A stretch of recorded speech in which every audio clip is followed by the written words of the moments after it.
نماز عیدین، عید کی وجہ تسمیہ، عید کو عید کیوں کہا جاتا ہے؟ عید کو عید اس لیے کہتے ہیں کہ وہ ہر سال بار بار آتی ہے، عاد یعود عود سے عید، اور اس لیے کہ وہ خوشی اور مسرت لاتی۔ جب بندے روزہ رکھ کر اور حج ادا کر کے اللہ کی اطاعت بجا لاتے ہیں تو اللہ اس دن کے ذریعے سے اپنے بندوں پر احسان کرتا ہے، یعنی ان کو خوش کر دیتا ہے۔ نماز عید کی مشروعیت قرآن مجید میں آتا فَصَلِّ لِرَبِّكَ وَانْحَرْ، بس اپنے رب کے لیے نماز ادا کیجیے اور قربانی کیجیے۔ ابن قدامہ نے المغنی میں کہا ہے اور تفسیر میں مشہور ہے کہ اس سے مراد نماز عید ہے، یعنی یہ جو فصل لربک کی جو آیت ہے اور ونہر اس کے بعد قربانی، تو یہ عید قربان ہی کی طرف اس میں اشارہ ہے۔ قرآن مجید میں بھی آتا ہے قد افلح من تزکا وذکر اسم ربہ فصلی، بے شک وہ کامیاب ہو گیا جو پاک ہو گیا اور اس نے اپنے رب کا نام یاد کیا پس نماز پڑھی۔ ٹھیک ہے، تزکا تزکیہ کیسے ہوتا ہے؟ روزے رکھ کے اور حج وغیرہ کر کے پاک ہو گیا اور اس میں اللہ کا نام خوب لیا اور پھر دونوں عبادات کے آخر میں نماز پڑھی۔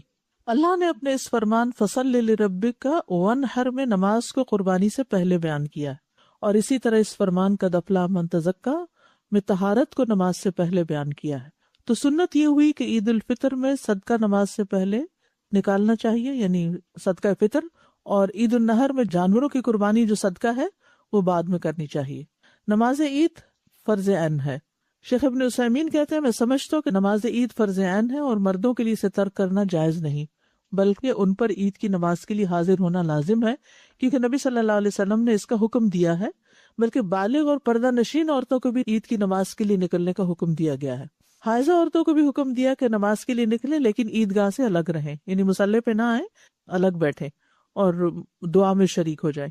تو یہ سب باتیں اس بات کی دلیل ہیں کہ عید کی نماز کی بہت تاکید ہے۔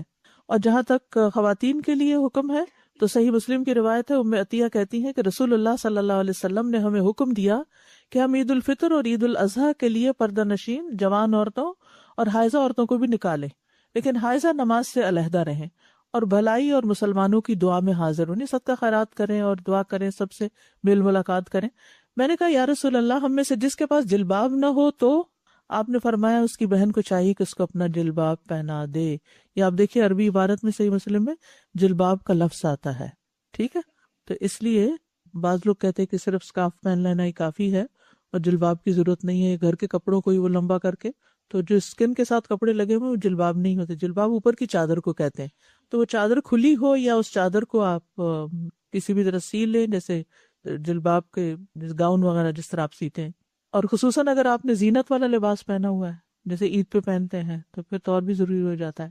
عید کے دن کی اہمیت اور فضیلت، انس رضی اللہ عنہ کہتے ہیں کہ رسول اللہ صلی اللہ علیہ وسلم مدینہ تشریف لائے اور ان لوگوں کے ہاں 2 دن تھے جن میں وہ کھیلتے تھے۔ تو آپ نے پوچھا یہ 2 دن کیا ہیں؟ انہوں نے کہا ہم دور جاہلیت میں ان دنوں میں کھیل کود کیا کرتے تھے، یعنی ہمارا ایک فیسٹیول ہوتا تھا۔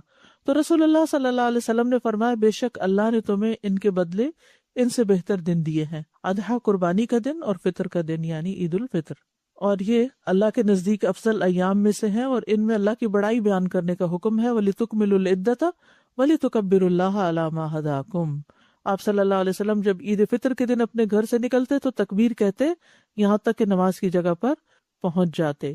عید کے دن کھانے پینے کے دن ہے، اور اسی طرح یہ ہے کہ برکت اور پاکیزگی کا دن بھی ہے، کیونکہ حائضہ عورتوں کو جو نکلنے کے لیے کہا گیا، صحیح بخاری کی روایت میں یہ اضافہ ہے، اور ان کی دعا کے ساتھ دعائیں مانگتی اور اس دن کی برکت اور طہارت کی امید رکھتی، یعنی گناہوں سے پاکیزگی کا دن بھی ہے۔ جائز تفریحات کا دن بھی ہے۔ حضرت عائشہ سے روایت ہے کہ ابوبکر ان کے پاس تشریف لائے جبکہ مینا کے ایام میں ان کے پاس 2 بچیاں گا رہی تھیں اور دف بجا رہی تھیں، جبکہ رسول اللہ صلی اللہ علیہ وسلم کپڑا اوڑھے ہوئے لیٹے ہوئے تھے، یعنی قریب ہی لیٹے ہوئے تھے۔ تو ابوبکر رضی اللہ عنہ نے ان دونوں کو ڈانٹا۔ اس پر رسول اللہ صلی اللہ علیہ وسلم نے اپنے آپ سے کپڑا ہٹایا اور فرمایا اے ابوبکر انہیں چھوڑ دیں کیونکہ یہ عید کے دن ہے۔ اور عائشہ رضی اللہ عنہا نے کہا میں نے رسول اللہ صلی اللہ علیہ وسلم کو دیکھا کہ آپ مجھے اپنی چادر سے چھپائے ہوئے تھے اور میں حبشیوں کے کھیل کو دیکھ رہی تھی، یہ بھی عید کا دن تھا، وہ کھیل رہے تھے اور میں کم سن لڑکی تھی، ذرا اندازہ لگاؤ اس لڑکی کا شوق کس قدر ہوگا جو کھیل کی شوقین نوعمر تھی، یعنی وہ کتنی دیر کھیل دیکھے گی۔ یہ صحیح مسلم کی روایت میں جاریہ کا لفظ آتا ہے، وَأَنَا جَارِيَةٌ فَاقْدِرُوا قَدْرَ الْجَارِيَةِ الْأَرْبَةِ الْحَدِيثَةِ السِّنِّ۔ نماز عیدین کی طرف جانے کی سنت ہے، عید کے دن غسل کرنا۔ یہاں حضرت علی کی روایت آ رہی ہے، یعنی ایک شخص نے حضرت علی سے اس کے بارے میں سوال کیا تو فرمایا تم چاہو تو روزانہ غسل کر سکتے ہو؟ اس نے کہا نہیں، غسل نہیں، خاص غسل. فرمایا جمعہ کے دن، عرفہ کے دن، قربانی کے دن، فطر کے دن غسل کرو. ٹھیک ہے. لیکن اگر کسی مجبوری سے کوئی نہ کر سکے، کوئی بیمار ہے یا بہت سردی ہے یا گرم پانی میں اثر نہیں، تو بھی ٹھیک ہے. اچھا لباس پہننا. ابن عباس سے مروی ہے کہ آپ صلی اللہ علیہ وسلم عید والے دن سرخ رنگ کی چادر زیب تن کرتے تھے، یعنی اوپر سے جو لپیٹتے تھے. زیب و زینت کرنا، تو اگر نبی صلی اللہ علیہ وسلم زیب و زینت کا اظہار کرتے تھے تو خواتین کے لیے تو اور بھی زیادہ ضروری، یعنی کہ اس کا اہتمام باقاعدہ کرنا چاہیے اور بچوں کو بھی اس کا احساس دلانا چاہیے. جو بچے کرسمس کو اتنا زیادہ الیبوریٹڈ دیکھتے ہیں وہ عید کو پھر بوری کہتے ہیں، تو اس میں اپنے ایک حدود کے اندر رہتے ہوئے زیب و زینت کا اظہار ضرور کرے.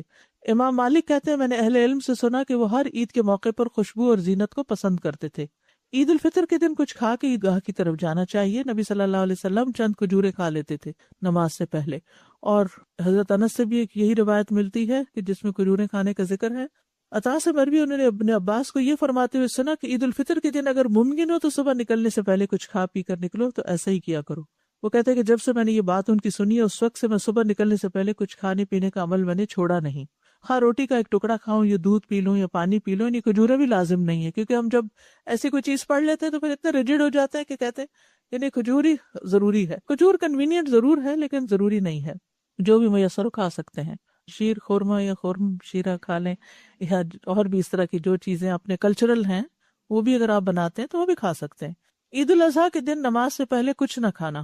نبی صلی اللہ علیہ وسلم عید الفطر کے دن جب تک کھا نہ لیتے تھے نکلتے نہیں تھے، اور عید الاضحیٰ کے دن جب تک نماز نہ پڑھ لیتے کھاتے نہیں تھے. یعنی دونوں عیدوں میں اپوزٹ، اور اسی میں فطرانہ اور قربانی کی بھی اپوزٹ چیزیں ہیں، تو دونوں عیدوں میں تھوڑا تھوڑا فرق ہے ترتیب کے اعتبار سے. سب کا عیدگاہ کی طرف نکلنا. ابن عباس سے مرفوع روایت ہے کہ آپ صلی اللہ علیہ وسلم اپنی بیٹیوں اور بیویوں کو حکم دیتے کہ وہ عیدین کے لیے نکلا کرے. ابن عباس کہتے ہیں کہ عید کے دن رسول اللہ صلی اللہ علیہ وسلم کو یہ بات اچھی لگتی کہ اپنے اہل خانہ کو بھی ساتھ لے کر جائیں. اور پھر عبداللہ بن رواحہ انصاری کی بہن رسول اللہ صلی اللہ علیہ وسلم سے روایت کرتی ہیں، آپ نے فرمایا عیدین کے لیے ہر اس عورت پر نکلنا فرض ہے جو کمر باندھتی ہو، یعنی بالغ ہو، مینسز آ گئے ہوں. بچوں کو عیدگاہ لے جانا.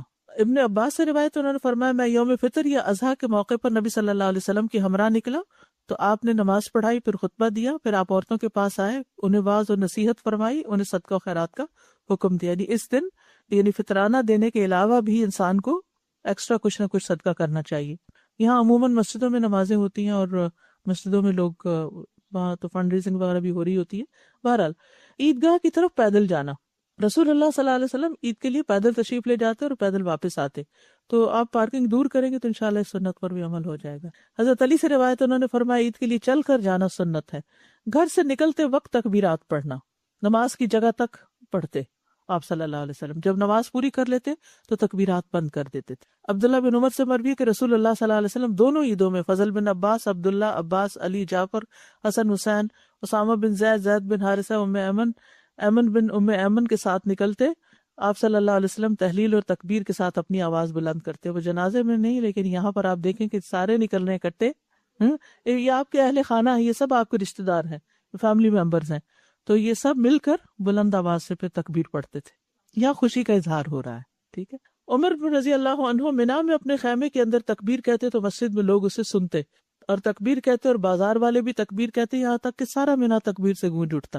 یہاں بلند آواز سے، یعنی وہ جو رمی والے دن ہوتے ہیں.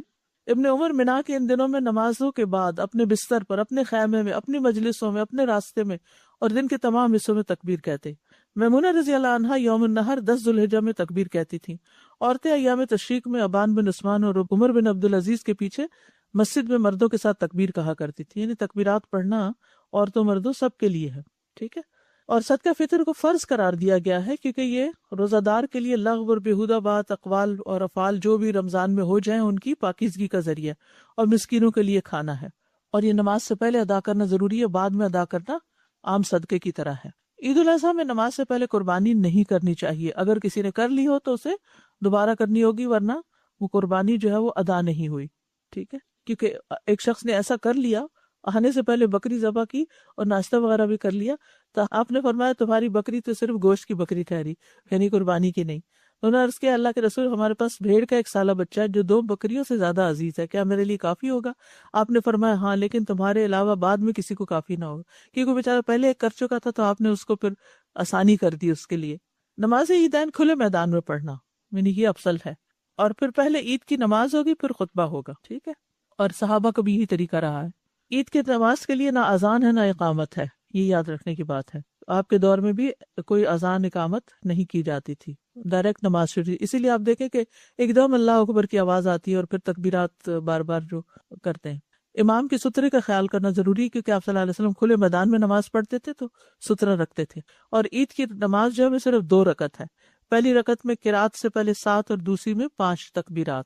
تکبیرات کے درمیان سکتہ یعنی تھوڑی سی خاموشی، یعنی اللہ اکبر اللہ اکبر اللہ اکبر نہیں کرنا چاہیے، بلکہ اللہ اکبر اللہ اکبر اللہ اکبر رک رک کے پڑھنی چاہیے. اور ان کے درمیان کوئی مخصوص ذکر نہیں ہے. تکبیرات کے درمیان اللہ کی حمد و ثنا ہے. ہر 2 تکبیروں کے درمیان اللہ کی حمد و ثنا ہے، مطلب دل میں جیسے سبحان اللہ یا کچھ اس طرح. ہر تکبیر کے ساتھ ہاتھ اٹھانا اور باندھنا، یعنی جب اللہ اکبر کہیں گے تو ہاتھ باندھیں گے بھی. اچھا، پچھلی دفعہ مجھے کسی نے سوال کیا تھا کہ بعض لوگ جب نماز کے لیے کھڑے ہوتے رفع یدین کے بعد ہاتھ سینے میں باندھتے ہیں اور بعد چھوڑ دیتے ہیں. دونوں طرح ہی جائز ہے.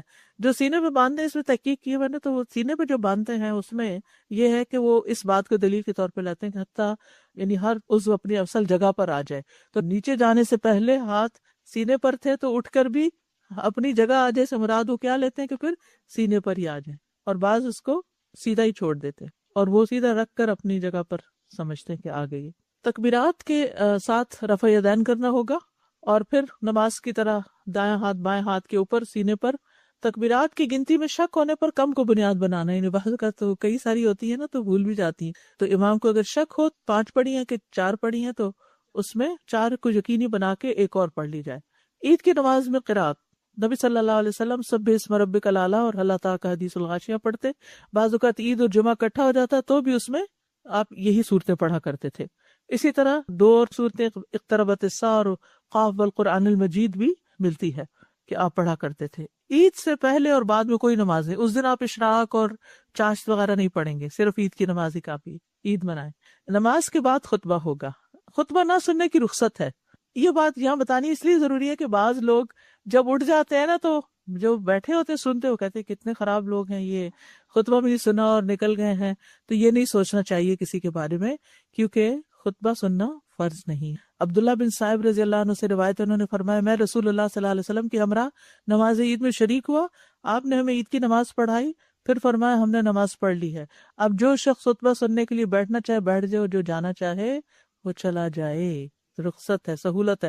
کیونکہ آپ دیکھیں کراؤڈ ہی اتنا زیادہ ہوتا ہے کہ اگر کچھ لوگ پہلے نہ نکلے تو سب کا ایک دم عید ختم ہونے کے بعد اکٹھے نکلنا بھی کافی رش پیدا کر دیتا ہے. شاید اس میں یہ حکمت ہو یا جو بھی اللہ جانتا ہے. عیدین سے متعلق کچھ اور احکامات. عید کی نماز کا وقت سورج طلوع ہونے کے بعد سے لے کر زوال کے وقت تک ہے. جلدی بھی پڑھی جا سکتی ہے، ٹھہر کے بھی. جو اشراق چاشت وغیرہ کا ٹائم ہے وہی ٹائم ہے اس کا، کیونکہ دن کی نماز ہے. جب سورج ایک نیزے کے برابر بلند ہو جائے، اور یہ چھوٹی عید کی بات ہے فطر کی. اور اضحیٰ کی نماز اول وقت سے اس کو مؤخر نہ کیا جائے، جتنا ارلی ہو تاکہ لوگ قربانی جلدی کر سکیں، بہت لیٹ نہ کریں. اور چونکہ اس وقت کھایا بھی نہیں ہوتا تو دل تو یہی چاہتا ہے کہ جلدی سے جلدی نماز ہو جائے. عید الفطر کی نماز کا وقت دیر سے کیوں؟ تاکہ لوگ صدقہ فطر ادا کر سکیں، اس میں سہولت ہے. ٹھیک ہے.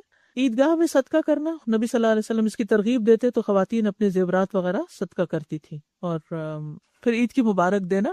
اور صحابہ جب ایک دوسرے کو ملتے تو کہتے تھے تقبل اللہ منا و من کا یا منکم، دونوں طرح سے ٹھیک ہے.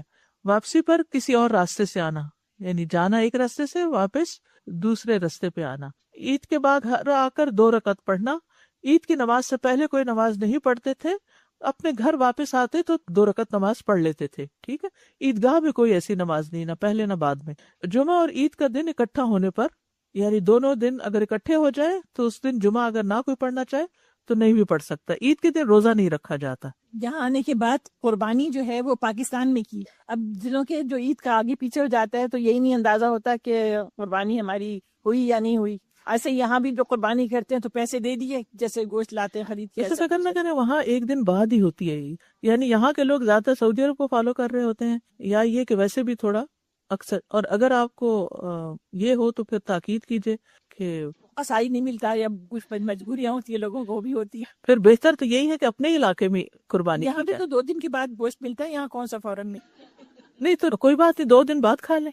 نہیں، کھانے کی بات نہیں ہے، یہی نہیں پتہ چلتا کہ کب انہوں نے حلال. عید الاضحیٰ کی تو نماز پہلے ہو جائے گی نا، اس کے بعد جو مرضی قربانی ہو جائے. ٹھیک ہے نا. 3 دن تک ہوتی رہے بعد میں، لیکن پہلے نہیں کرنی. یعنی اگر آپ نے مثلاً کسی ایسے ملک میں قربانی بھیجی ہے جن کی عید آپ سے پہلے ہو گئی ہے اور انہوں نے نماز پڑھ کے قربانی بھی کر لی اور آپ نے ابھی نماز بھی نہیں پڑھی، یہ ٹھیک نہیں ہوگا. مجھے بتانا تھا، ہم نے پوچھا تھا کسی سے کہ اگر ہم پاکستان میں قربانی کرواتے ہیں اور ان کی نماز تو جیسے پہلے ہو گئی، فرسٹ سم ٹائم ہے نا، ایک دن پہلے جاتی ہے عید یا اسی دن ہوتی ہے، تو ڈیز کا بھی ڈفرینٹ ہوتا ہے. تو انہوں نے کہا تھا کہ جو قربانی آپ کی کر رہا ہے نا، اگر اس نے نماز پڑھ لی ہے تو آپ کی قربانی ہو جائے گی. یہ قربانی تو آپ کی اپنی ہے نا، اس کی تو نہیں ہے نا.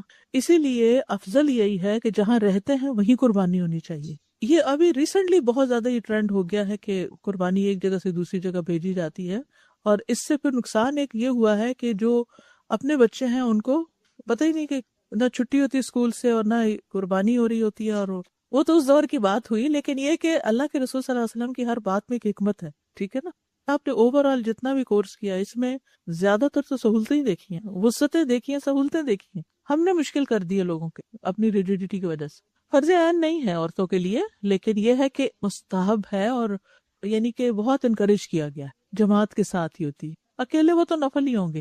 اگر نہیں آئے مسجد تو نفل گھر پہ پڑھ لیں، جی پڑھ سکتے ہیں. عیدگاہ میں نہیں پڑھنے ہوتے، عیدگاہ میں نہ نماز سے پہلے نہ نماز کے بعد.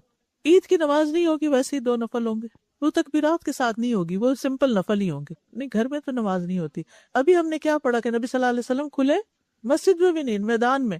تب باہر بارش ہوتی تھی، یہاں میدان میں پارک میں اچھا ہوتا ہے جب سمر میں آپ بھی پڑھتے ہیں. آدھے روزے کا سنتے آ رہے ہیں، اس کا کیا نہیں، وہ عید الاضحیٰ میں جب کھاتے نہیں نا کچھ جانے سے پہلے، تو وہ ایک طرح سے اس کو روزہ قرار دے دیتے ہیں، آدھا روزہ یا جو بھی کہیں اس کو، کچھ بھی کھانے سے منع کیا. استاذ عید پہ جو آدمی شیو نہیں کرتے، داڑھی وغیرہ نہیں اتارتے، بال ناخن نہیں کاٹتے قربانی سے پہلے، جی قربانی کے بعد تو قربانی کے بعد کرنی ہوتی، جی یعنی کہ اگر نماز کی بھیجی ہے جن کی عید آپ سے پہلے ہو گئی ہے اور انہوں نے نماز پڑھ کے قربانی بھی کر لی اور آپ نے ابھی نماز بھی نہیں پڑھی، یہ ٹھیک نہیں ہوگا. مجھے بتانا تھا، ہم نے پوچھا تھا کسی سے کہ اگر ہم پاکستان میں قربانی کرواتے ہیں اور ان کی نماز تو جیسے پہلے ہو گئی، فرسٹ سم ٹائم ہے نا، ایک دن پہلے جاتی ہے عید یا اسی دن ہوتی ہے، تو ڈیز کا بھی ڈفرینٹ ہوتا ہے. تو انہوں نے کہا تھا کہ جو قربانی آپ کی کر رہا ہے نا، اگر اس نے نماز پڑھ لی ہے تو آپ کی قربانی ہو جائے گی. یہ قربانی تو آپ کی اپنی ہے نا، اس کی تو نہیں ہے نا. اسی لیے افضل یہی ہے کہ جہاں رہتے ہیں وہیں قربانی ہونی چاہیے. یہ ابھی ریسنٹلی بہت زیادہ یہ ٹرینڈ ہو گیا ہے کہ قربانی ایک جگہ سے دوسری جگہ بھیجی جاتی ہے، اور اس سے پھر نقصان ایک یہ ہوا ہے کہ جو اپنے بچے ہیں ان کو پتہ ہی نہیں کہ نہ چھٹی ہوتی اسکول سے اور نہ قربانی ہو رہی ہوتی ہے. اور وہ تو اس دور کی بات ہوئی، لیکن یہ کہ اللہ کے رسول صلی اللہ علیہ وسلم کی ہر بات میں ایک حکمت ہے. ٹھیک ہے نا، آپ نے اوور آل جتنا بھی کورس کیا اس میں زیادہ تر تو سہولتیں ہی دیکھی ہیں، وسعتیں دیکھی ہیں، سہولتیں دیکھی ہیں. ہم نے مشکل کر دی ہے لوگوں کے اپنی ریجیڈیٹی کی وجہ سے. فرض عین نہیں ہے عورتوں کے لیے، لیکن یہ ہے کہ مستحب ہے، اور یعنی کہ بہت انکریج کیا گیا ہے. جماعت کے ساتھ ہی ہوتی ہے، اکیلے وہ تو نفل ہی ہوں گے. اگر نہیں آئے مسجد تو نفل گھر پہ پڑھ لیں، جی پڑھ سکتے ہیں. عیدگاہ میں نہیں پڑھنے ہوتے، عیدگاہ میں نہ نماز سے پہلے نہ نماز کے بعد. عید کی نماز نہیں ہوگی، ویسے ہی 2 نفل ہوں گے، وہ تکبیرات کے ساتھ نہیں ہوگی، وہ سمپل نفل ہی ہوں گے. نہیں، گھر میں تو نماز نہیں ہوتی. ابھی ہم نے کیا پڑھا کہ نبی صلی اللہ علیہ وسلم کھلے مسجد میں بھی نہیں، میدان میں. تب باہر بارش ہوتی تھی، یہاں میدان میں پارک میں اچھا ہوتا ہے جب سمر میں آپ بھی پڑھتے ہیں. آدھے روزے کا سنتے آ رہے ہیں، اس کا کیا نہیں، وہ عید الاضحیٰ میں جب کھاتے نہیں نا کچھ جانے سے پہلے، تو وہ ایک طرح سے اس کو روزہ قرار دے دیتے ہیں، آدھا روزہ یا جو بھی کہیں اس کو، کچھ بھی کھانے سے منع کیا. استاذ عید پہ جو آدمی شیو نہیں کرتے، داڑھی وغیرہ نہیں اتارتے، بال ناخن نہیں کاٹتے قربانی سے پہلے، جی قربانی کے بعد تو قربانی کے بعد کرنی ہوتی، جی یعنی کہ اگر نماز کی